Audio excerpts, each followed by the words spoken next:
Bonjour et bienvenue dans ce 22e numéro de Pilot Reviews. Alors je tenais à vous souhaiter une bonne année et remercier les quelques fidèles qui nous suivent depuis un an déjà. Car effectivement, nous avons lancé ce nouveau format il y a environ un an avec les premières séries de 2016. En un an, nous avons critiqué à peu près 90% des nouvelles productions francophones et anglophones, soit plus de 250 séries dont je vous livre aujourd'hui la dernière fournée avec les dernières nouveautés du mois de décembre.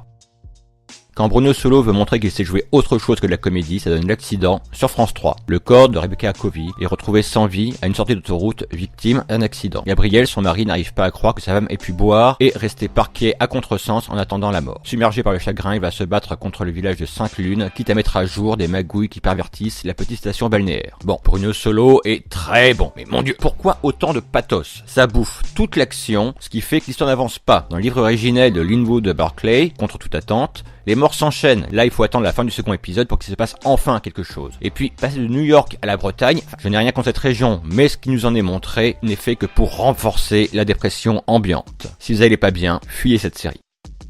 Un mauvais film porno sur full screen avec The Deleted. À Los Angeles, la libération de 3 personnes n'ayant a priori aucun lien entre elles entraîne une vague de paranoïa chez un groupe de jeunes qui ont réussi à s'échapper d'une secte quelques années auparavant. Heureusement que Beta Série est là pour proposer un résumé parce que personnellement je n'ai rien compris aux premiers épisodes. Tout ce qu'on retient c'est qu'il y a des gens à poil qui baisent et ce dès les 30 premières secondes. C'est mal joué, les acteurs sont inexpressifs et lisent un prompteur. Épisode 2, on sent qu'il commence à se passer quelque chose, mais quoi? Le scénario est tellement mal branlé, le but restant de foutre des gens à poil qu'on a l'impression qu'ils enchaînent des scènes random entrecoupées par des fesses et des nichons. D'ailleurs, même la musique au synthé rappelle les films érotiques des années 80. Sachant que les scènes de cul ne sont même pas excitantes, je ne sais pas s'il reste quelque chose pour sauver cette série.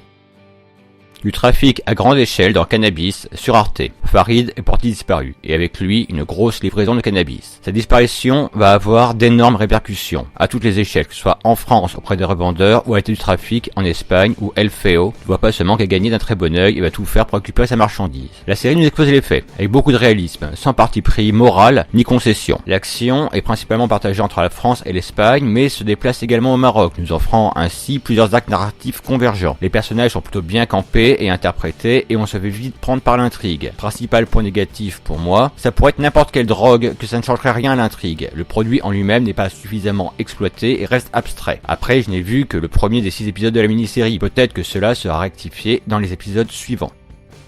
Le Messie est de retour et ça ne va pas être facile. José sur OCS. L'humanité a fait de la merde. L'apocalypse est programmée. La fin du monde a été décidée. Seulement, Dieu décide de donner une dernière chance à la planète Terre et décide d'envoyer son fils sur Terre pour 15 jours en banlieue parisienne pour qu'il puisse lui montrer qu'il y a encore du bon là-bas. Seulement, il va le priver de ses pouvoirs et s'il échoue, il disparaîtra avec la planète. On a droit ici à une comédie plutôt efficace, à la croisée entre Dogma et Bruce Tout-Puissant. La série étant scénarisée par Gaël Toto Bronchi, Bat de Bat et Gaël ou de Mythe à perdre, Franck Belloc, Jean Bensoussan de Groland. Attendez-vous à l'humour noir et irrévérencieux, absurde, parodique et surtout efficace. Les dialogues font mouche et écorchent tout le monde, bref, à voir. Faux voyant et vraie vision dans Shut Eye sur Hulu.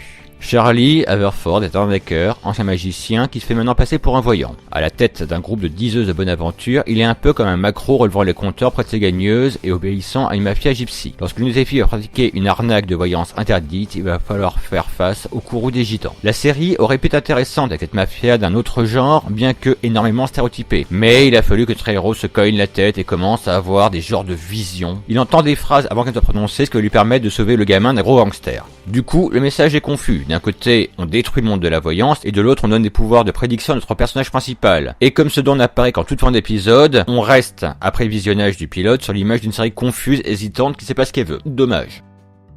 L'histoire d'une fille qui veut devenir connue parce que c'est Star sur la Fox. Star est une jeune orpheline rebelle qui va passer de famille d'accueil en famille d'accueil. Une chose l'aide à surmonter tout ça, la chanson. Elle décide de tout plaquer et, aidée par sa demi-sœur dont on retrouve la trace et d'une amie, fille d'un chanteur à succès rencontré sur Instagram, de percer sur la scène musicale d'Atlanta. Bon, je ne suis clairement pas le public cible. Je ne suis pas une gamine de 16 ans qui a de vendre son corps pour passer sur MTV. C'est certainement pour ça que j'ai trouvé ce pilote mauvais de bout en bout. Le scénario est vide et les scènes s'enchaînent beaucoup trop vite, sans suspense, ce qui fait que l'on se désintéresse instantanément de l'histoire. Les personnages sont clichés au possible, on a la fille à papa, la junkie et la pute vulgaire prête à tout pour réussir, qui est également notre héroïne. Quant à Queen Latifah, on a pitié pour elle. Les dialogues peuvent se résumer au mot biatch, et les chansons, car bien sûr ça chante, sont d'une nullité affligeante. Bref, poubelle.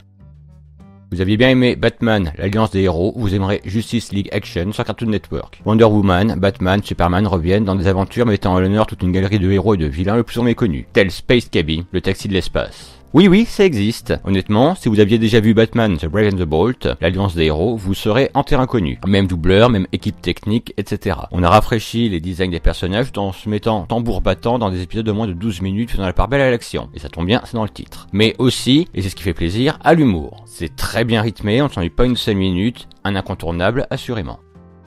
Mystérieuse réapparition dans The OA sur Netflix. Prairie, une jeune femme disparue il y a 7 ans, refait surface après une tentative de suicide. Quelque peu désorientée, elle refuse de parler de son passé. Et chose étrange, elle n'est plus aveugle et dit avoir décédé plusieurs fois depuis. À l'image de son personnage principal, la série est quelque peu étrange. La mise en place du récit est longue. Très longue. On suit Prairie qui préfère se désigner sous le nom de OA, son adaptation dans son nouveau milieu chez ses parents, on la voit sympathiser avec le petit délinquant local, recruter un groupe de personnes prêts à la suivre, puis le récit va totalement changer de ton et de direction. Il va falloir vraiment attendre à la fin de l'épisode pour avoir ce changement avec une plongée dans le passé de The OA. Seulement, ça intervient un petit peu tard, ce qui fait que ceux qui auront tenu jusqu'au bout pourront être intéressés par la suite du récit, mais les autres auront certainement lâché avant à cause de trop nombreuses longueurs et de passages creux, de scènes putassières gratuites, de personnages bancaux et manquant d'épaisseur.